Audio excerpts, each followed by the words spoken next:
Thank you for visiting JSH Insights. This is a guided compassion meditation preceded by some brief comments just for context. This recording is offered freely. If you find it has value for you, I hope you'll consider making a donation of support at jshinsights.com/donate. Thank you. As we begin just to settle and prepare for this compassion meditation, I just wanted to share some thoughts. This morning, somebody posted, and you've all heard this, I'm sure, but it's a quote from the Dalai Lama saying, if you want others to be happy, practice compassion. If you want to be happy, practice compassion, which I think is a really a great thing to start with today. So it's a fundamental belief in Buddhism that the road to happiness really is the development of inner peace and compassion. And we get there, through reflection and contemplation. And really the training and getting to know our own minds better is how we do that, at least in this tradition. So in general, compassion is an outward offering of wishes for others to be free from suffering and from the causes of their suffering. But importantly, you might infer from that, we also need to cultivate our own understanding of our own suffering to be able to do that. So both things sort of have to be held in our minds. And it's really a technique kind of to dissolve self-centeredness and isolation that sometimes we feel as we close in our lives, because we're not realizing that we're not alone in the experience of suffering. This is something that humans share. And actually all beings share this reality. And it's a bit different. The compassion practice is a little bit different from other types of mindfulness that we've talked about. Those have to do with, being non-judgmental and the awareness of experience as it happens by focusing on body sensations or our emotions or thoughts, that kind of thing. Compassion meditation really, though, is a method for connecting with suffering, our own as well as others. And it's really with the purpose of awakening compassion, which is inherent in all of us. And that word inherent is kind of interesting. I wanted to say a little bit about that. We know the nature of thoughts and feelings is impermanent. So because of that, we can't really call those the inherent parts of our real self, because they come and go. They're not part of who we truly are. What's different about compassion and loving kindness that we have dealt with before, these two are things that arise from our open awareness, the open-heartedness, that kind of thing. And they are intrinsic then, or inherent in our being. And that's a little bit of difference that I wanted to bring some clarity to. Suffering in life is unavoidable, let me say it that way. And because of that, the compassion practice is then we ought to embrace it and be compassionate toward this suffering of ourselves and others. It's unavoidable, it's there, it's part of life. So that's part of this practice, trying to develop this openness to be with suffering, because it's going to be there anyway. We can't ignore it and push it aside. So it just helps us discover our own humanness and accept it, I think, is maybe a way to look at that.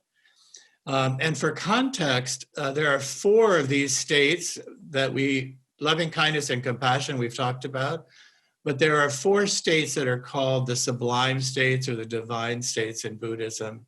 They're also known by the word Brahma Vihara. You might have heard of that.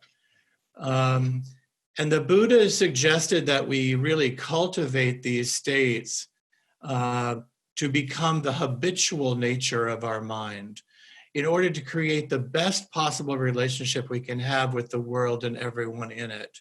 Now, the other 2 states that we haven't talked about, one is it's either called sympathetic joy, or people tend to prefer appreciative joy, which is the joy we take in the success and the flourishing of others' lives, which is kind of the opposite of envy. that kind of thing. But it's another open-hearted thing. And then the final one is equanimity, which is this balance with all of the vicissitudes of life. You know, there's gain and loss, and there's praise and pleasure and pain, and those things that always we have to find balance between those things. And so these make up the four Brahma Viharas that are this open-hearted expression that I think are really critical in us understanding better, not just our experience, but what our true nature is. So it's kind of an addition to what we talk about in just the regular mindfulness, which is sense-based most of the time. And so we have to acknowledge in compassion these dark emotional states. And if we can really be present for this, what really happens is that they can be transformed into love and compassion, because we see it in everyone as we see it in ourselves. And it's important that we don't deny it. We need to be there for the suffering so that we can see the other part of it too. And so really this practice is a way of overcoming our fear of suffering, and for sort of dissolving the tightness in our hearts we sometimes get when we get closed in around that kind of stuff.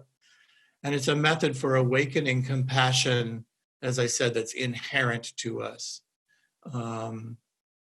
The true self is an interesting concept. The thing we think we are often isn't the correct thing or isn't even a true thing, but our true self is this open, expansive being that is connected to all other beings. Now, there are some benefits to compassion meditation I just wanted to mention too. One, it helps us see the interconnectedness of all human suffering. Everyone has this. It has the effect of putting our mind at ease, helping us alleviate the fears and insecurities. And it really, over time, and you'll notice this too, it really gives you strength to cope with the obstacles in life, whatever they may be. And finally, it helps us realize that the idea of an individual self or an individual you is really a mistaken idea, because suffering is universal. It's something we all have. And when we do things like claim ownership, my suffering, you notice that your heart tightens and gets smaller. But when we see it part of being the whole part of human conditioning, our hearts open. So that's why it's important as well. So I just wanted to mention those couple things. The statements that we offer in this meditation, just to prepare you for that we'll repeat. May you be held in compassion. May your pain and struggles be eased. May you know the measure and causes of your suffering. And may your heart be at peace. So those are the phrases that we'll work with today in our meditation. So we'll begin with a bell, as always, and we'll begin.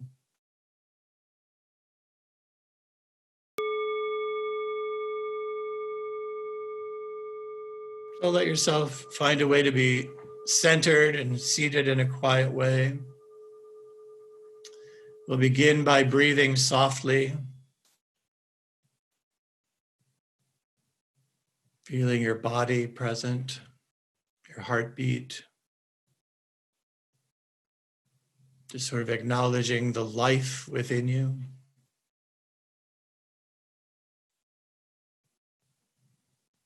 And notice as you do that how you treasure your own life, how you guard yourself in the face of sorrow and trouble, how you protect yourself. And notice how instinctive this is and natural that we care for ourselves in this deep way.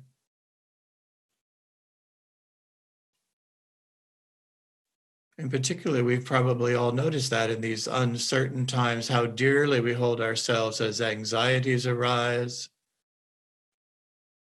And with the same care we hold ourselves with, we can hold that for other people as well.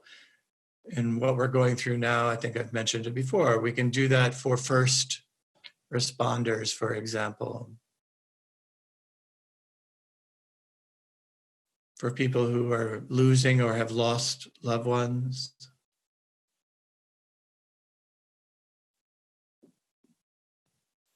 And when you think of all the anxieties that people are feeling these days, we can hold that in our hearts as well. And we can do that because we also know those things.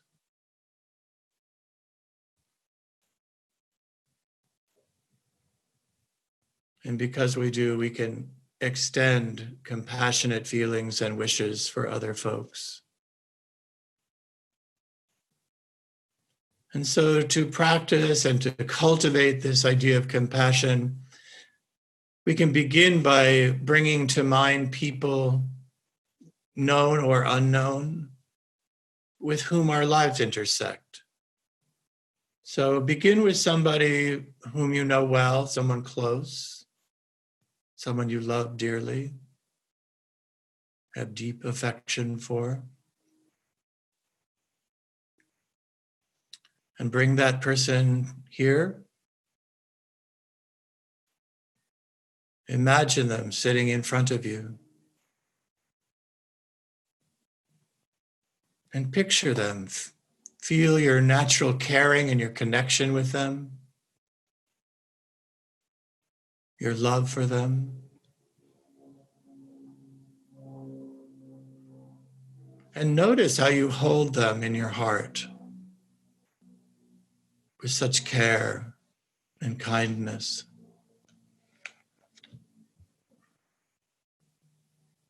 And as you think of them and picture them, also let yourself be aware of the reality of their challenges or their sorrows, their struggles,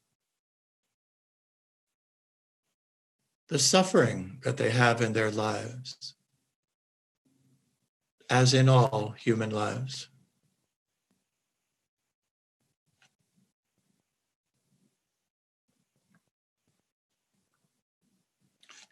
And as you sense their struggles, feel how your heart naturally opens. It doesn't close out around these things, it opens. It extends to wish them well, to offer them comfort, to allow their pain to be known, and to meet it with compassion. And know that this is a natural response of your heart. And to open farther, we can even offer them these expressions of compassion. May you be held in compassion.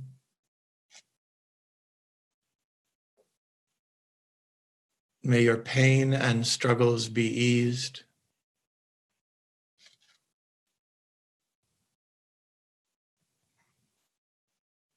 May you know the measure and causes of your suffering.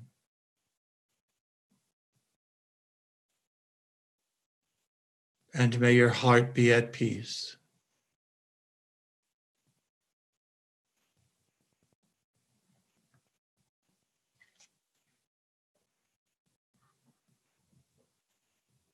And continuing to hold this person in mind and in your heart, we repeat the phrases again.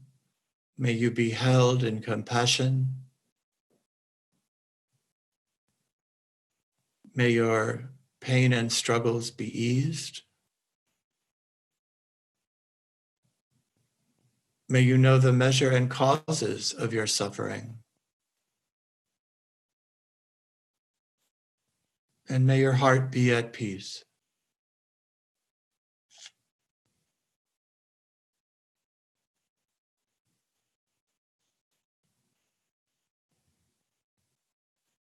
And as this spirit of compassion opens your heart, you can bring another person,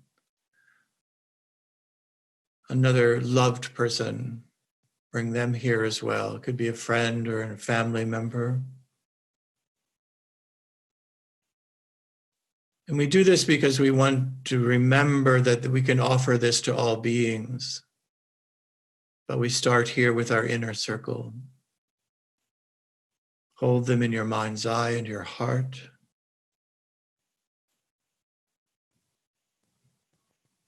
Again, sense the connection with this other person, the natural care you feel for them, the love that's there.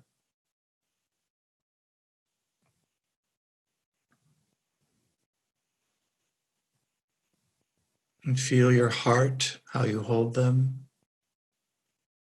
And then also let yourself become aware of their struggles, of the measure of their sorrow or difficulty, the struggles they carry in their life. Remembering that all humans carry these struggles.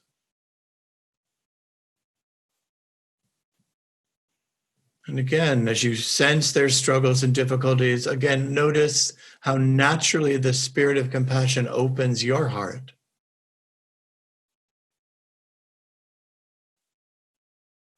And again, whisper in your heart or mind the well-wishing phrases to this person. May you be held in compassion.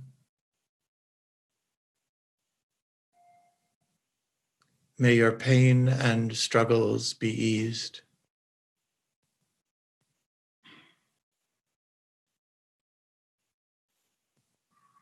May you know the measure and causes of your suffering.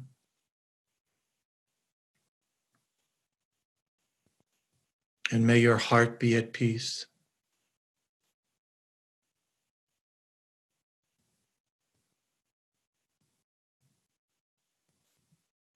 And continuing to hold this person, we can repeat the phrases. May you be held in compassion. May your pain and struggles be eased.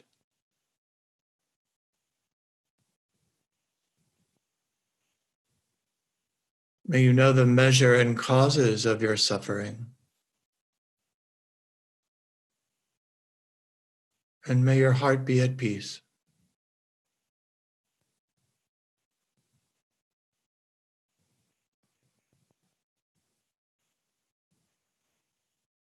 And now imagine that these friends or loved ones could gaze back at you in this moment.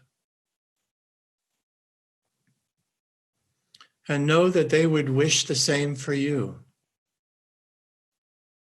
So see their eyes, see the care they take in attending to you. And imagine what they would wish for you too. May you be held in compassion. May your pain and struggles be eased. May you know the measure and the causes of your suffering.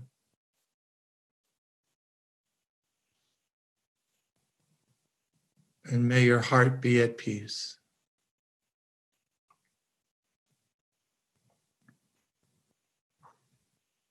And as they gaze at you in this tender and open-hearted way, they see the measure of your struggle and of your sorrow. And they also invite you to extend compassion toward yourself, just as they have done toward you. So you can put a hand on your body, perhaps on your heart, or anywhere that's a caring gesture, and take in their well-wishing, and then extend it to yourself. May I be held in compassion.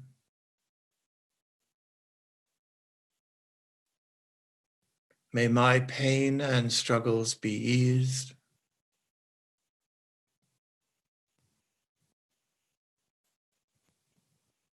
May I know the measure and causes of my suffering.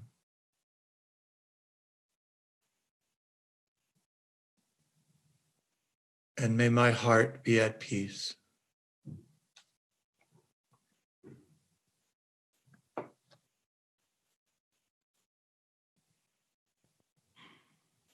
May I be held in compassion.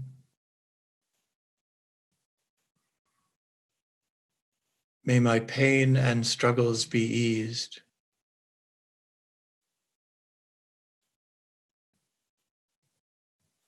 May I know the measure and causes of my suffering.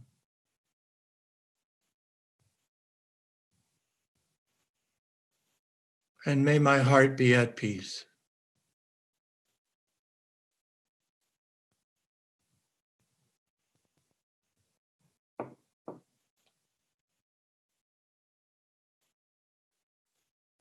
And be with your heart right now and see the openness and the feeling of care that you feel.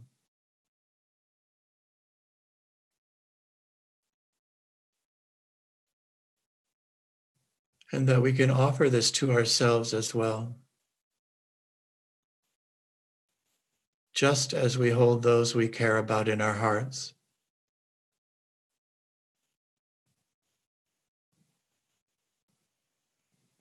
And with this practice, you really can picture loved ones one after another, friends, those in your community, neighbors,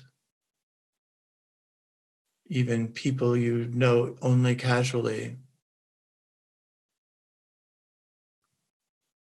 Just holding each in your heart, aware of their struggles or difficulties, and wishing them well.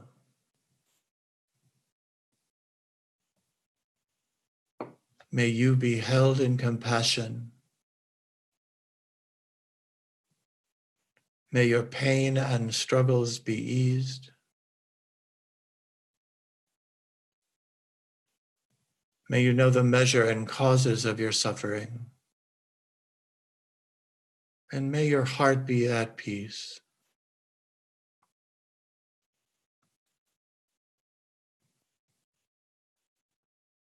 And as we feel this opening and expansiveness of the heart, we can include many more. And finally, let ourselves feel the beauty that in everyone brings us joy,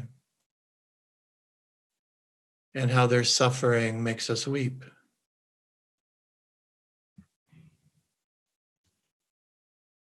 And we can just feel this tender-hearted connection with all of life.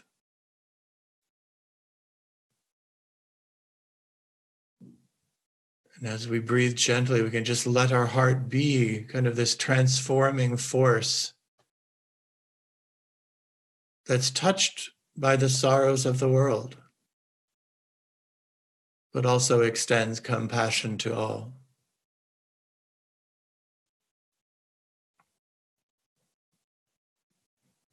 May all beings be held in great compassion. May the pain and sorrows of all beings be eased.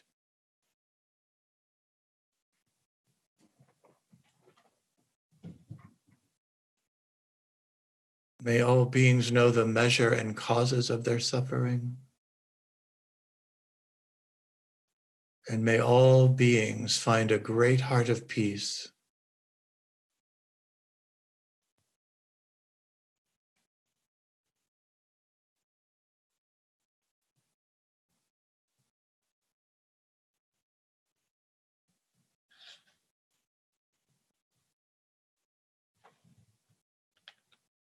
And with each in-breath, we take in the sorrows of others and all beings, but we breathe out the healing balm of compassion.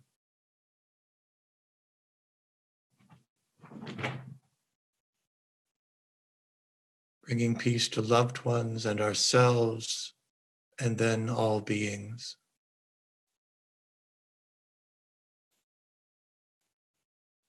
And this open feeling of compassion that we can extend, we can trust it. It's an inherent part of all of us. It is born within us. So we can just rest in it and nurture it.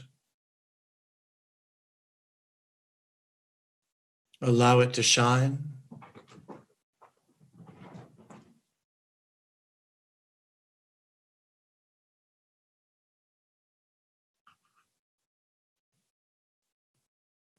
And know that you can carry this spirit of compassion and tenderness toward yourself,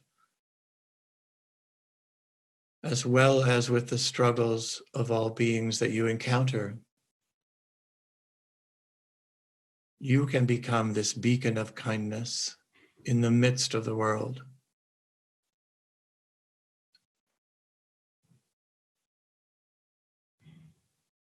So now, as we prepare to bring this meditation to a close, return to the breath. Maybe breathe with a little more energy as you expand your awareness back out to the room. But carrying the sense of this open-hearted compassion. And then in your own time, you can open your eyes and we'll bring the meditation to a close.